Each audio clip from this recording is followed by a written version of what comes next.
G'day everyone. Just doing my update. I didn't do one last week, and I'm feeling really not quite guilty about it, but just a little disappointed that I missed the day, and almost missed it this week as well. And I thought, no, I'm going to make that time to sit down and just think about what's been going on.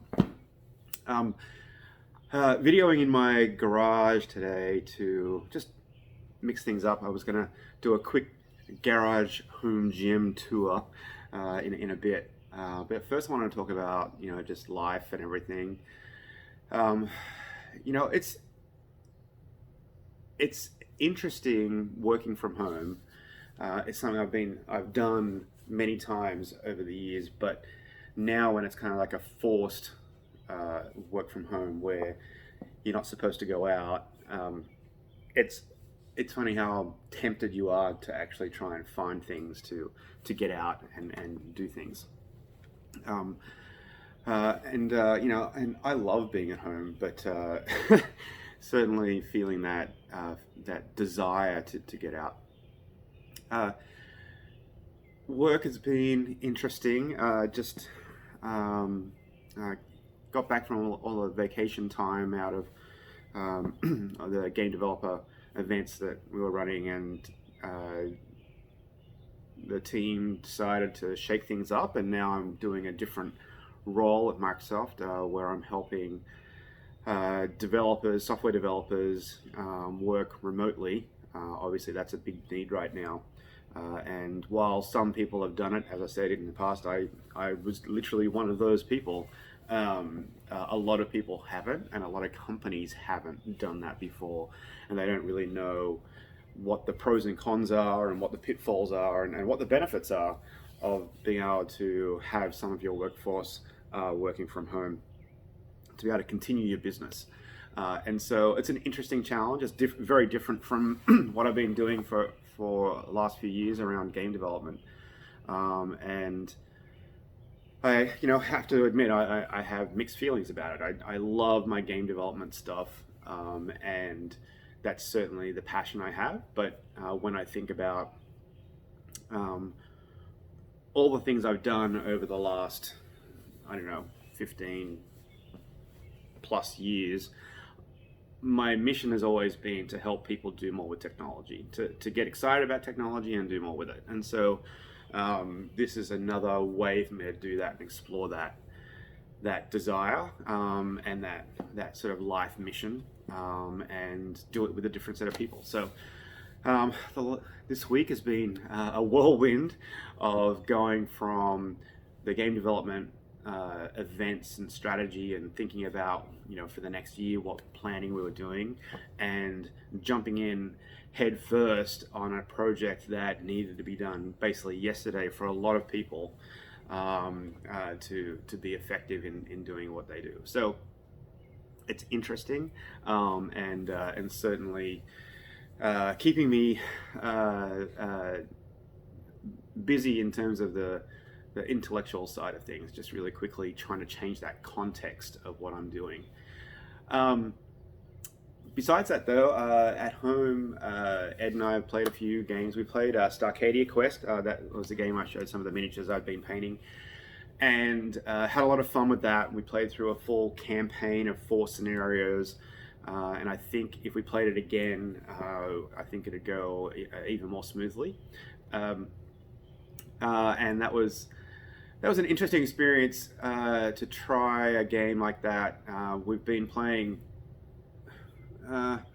simpler rules-based games that may have more thought, and this one actually had perhaps some more complicated rules that didn't require as much thought, because it was kind of like it was like an action game, right? You're playing 2 rebels and going into a series of spaceship type setups to quickly deal with the enemy. It's obviously based on the classic space operas like Star Wars, and even more so when you look at the Kickstarter exclusive miniatures and campaigns and expansions that they did. around the Thorn Troopers, which look so much like Stormtroopers, and other things like that. But I've loved all of the different nods to different sci-fi series that they put in that, and we had a good time. Probably like to play it with more than 2 people. Obviously, that's a problem that a lot of people who like playing games right now are having. But you know, it is what it is. Video game wise, I've been playing a lot of indie games and doing a few more classic games like side-scrolling action and things like that. That have been sort of feeding that appetite that I've had there. But one thing I just started this week, and I know some of you are going to laugh at me about it, is I dug out Skylanders again. I love well done,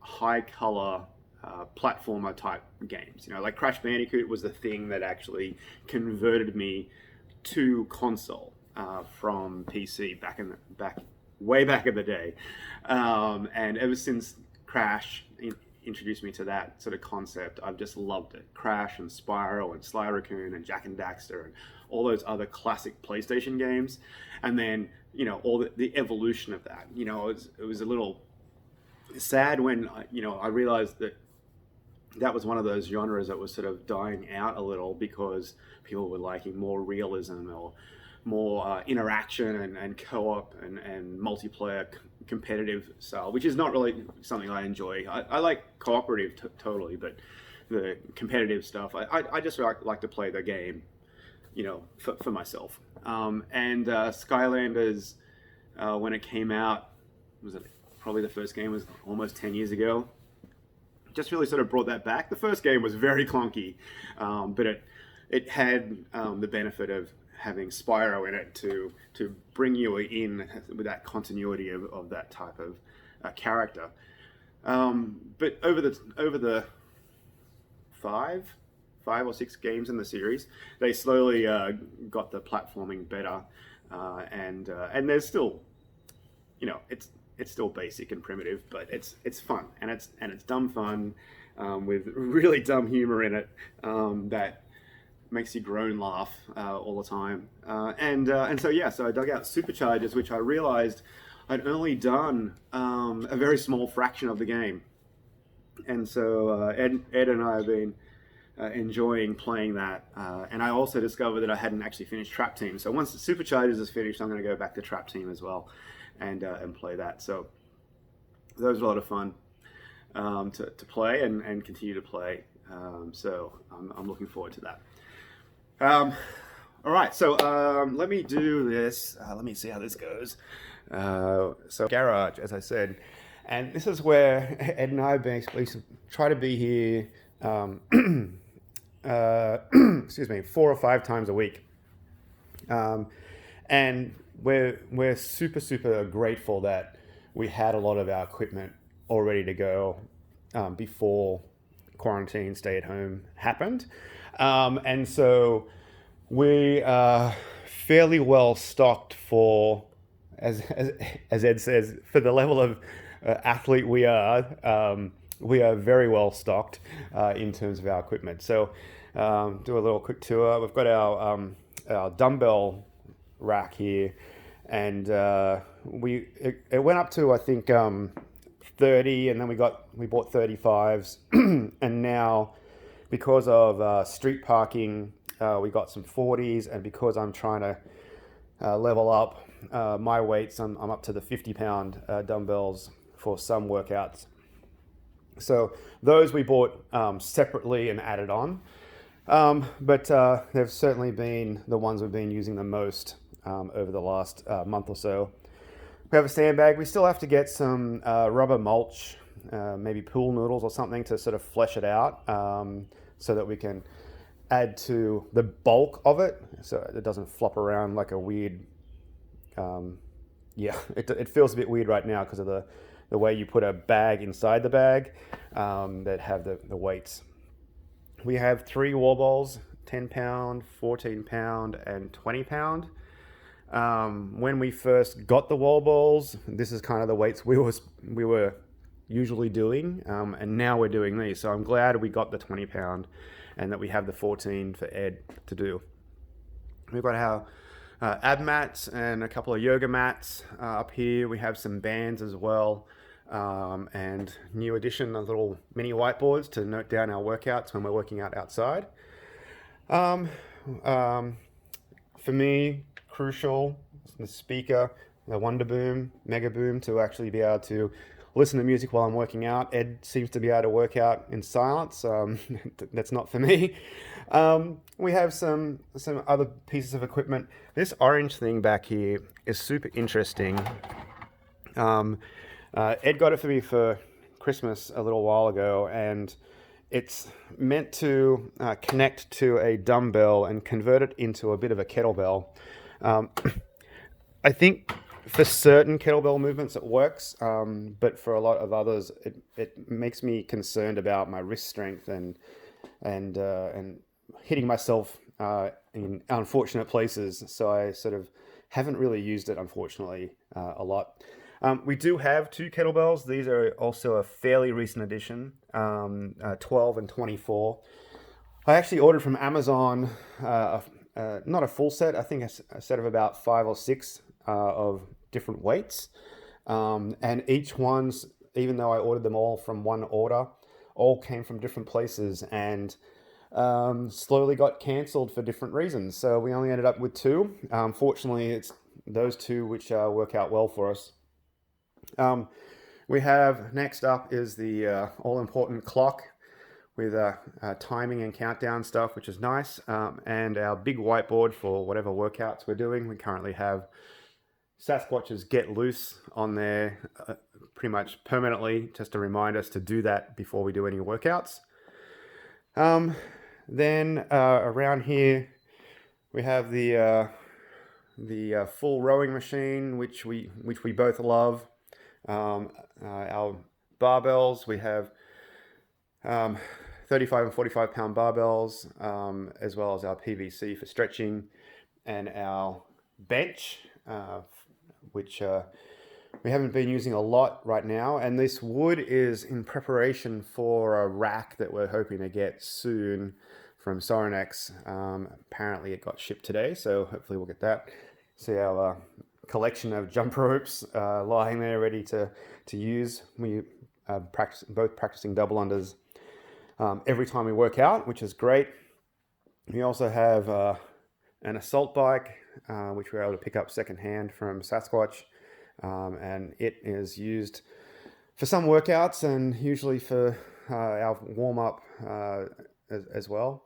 And then all our plates are here for the barbells. We have about 750 pounds of weight, which is well and truly more than enough, given I can't even deadlift. I can deadlift about 400, 420. So there's no reason why we need any more for the even distant future, I think, than what we have right now. We can make that totally work. And then we have a Rumwad mat here, which I use outside, so that I can sort of do things like burpees and stuff without getting grime and dirt and moss and mud on me. You've probably, if you watch some of our Instagram stuff, you'll see this is our main driveway. It's not completely flat, but it's flat enough to be able to do work on. And then also over here on the side, this is flat. It just doesn't get a lot of sun, but we have marked out some heights for wall balls. Doesn't quite work for me with a 10-foot because it hits the top of the roof, but it works enough. So that's the quick little tour of the gym. Hope you enjoyed it. And that's the end of my weekly update. So hopefully you had some level of enjoyment watching this, and it's keeping me sane anyway. So thanks for watching. Talk to you next time.